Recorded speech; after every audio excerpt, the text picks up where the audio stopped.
भारत और चीन के बीच 10वें दौर की बैठक करीब 16 घंटे तक चली है।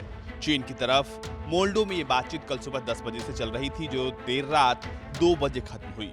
इस बैठक में दोनों देशों ने पूर्वी लद्दाख के बाकी इलाके, हॉट स्प्रिंग्स, गोगरा और देपसांग जैसे क्षेत्रों में भी सैन्य वापसी पर चर्चा की। आधिकारिक सूत्रों के मुताबिक इस बातचीत में भारत ने दोनों देशों के बीच सीमा विवाद और तनाव को कम करने के लिए हॉट स्प्रिंग्स, गोगरा और देपसांग जैसे पूर्वी लद्दाख के क्षेत्रों से तेज गति से सैनिकों को वापस बुलाने पर जोर दिया। भारत और चीन के बीच सीमा विवाद और सैन्य गतिरोध को लगभग 9 महीने हो गए हैं और कई दौर की बातचीत समझौते के बाद भारत और चीन ने पेंगोंग झील के उत्तरी और दक्षिणी छोर क्षेत्र से अपने सैनिकों को वापस बुला लिया है। इसके साथ ही दोनों देशों ने इन क्षेत्रों से सैन्य उपकरणों को भी हटा लिया है। ये प्रक्रिया पूरी होने के 2 दिन बाद भारत और चीन के कोर कमांडर स्तर की 10वें दौर की बातचीत हुई है। आपको बता दें कि पेंगोंग झील के उत्तरी और दक्षिणी शोर क्षेत्रों से सैन्य वापसी की प्रक्रिया 10 फरवरी को शुरू हुई थी, जो 18 फरवरी को पूरी कर ली गई है। 10वें दौर की बातचीत का नेतृत्व भारत की ओर से लेफ्टिनेंट जनरल पीजीके मेनन ने किया था। पीजीके मेनन लेह स्थित 14वीं कोर के कमांडर हैं। वहीं चीन की तरफ से इसकी अगुवाई मेजर जनरल लिऊ लिन ने की। मेजर जनरल लिऊ लिन चीनी सेना के दक्षिणी शिनजियांग सैन्य जिले के कमांडर हैं। हाल ही के दिनों में एलएसी पर हुई डिसएंगेजमेंट की प्रक्रिया और अब ये बातचीत जल्द ही दूसरों इलाकों से अच्छी खबर दे सकती है।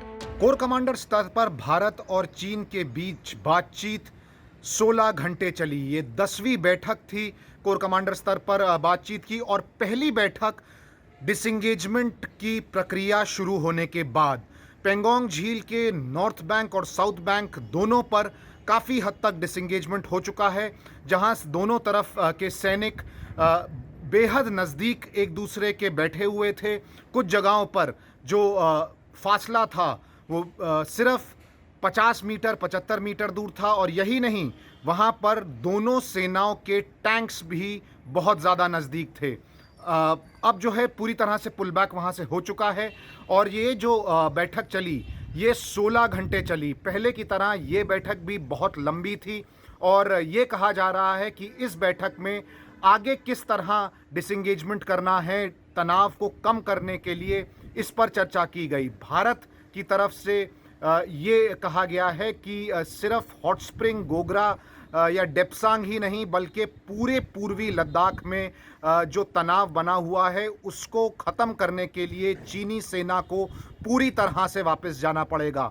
जो डेपसांग का इलाका है वो बेहद गंभीर माना जा रहा है, क्योंकि 2013 से यहाँ पे चीनी सेना कम से कम 17-18 किलोमीटर उस इलाके में आई हुई है, जो माना जाता है कि भारत का था।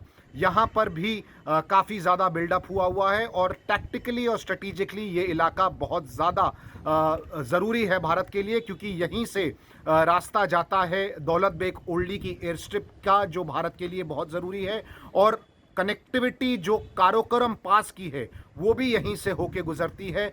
और दूसरी तरफ चीन का एक हाईवे है जो इसके बेहद नज़दीक है, इसलिए डेपसांग प्लेन्स को बहुत ज़्यादा स्ट्रेटिजिकली इम्पॉर्टेंट माना जा रहा है और भारत पूरी कोशिश कर रहा है कि किसी तरह स्थिति यहाँ पर भी नियंत्रण में ले आई जाए।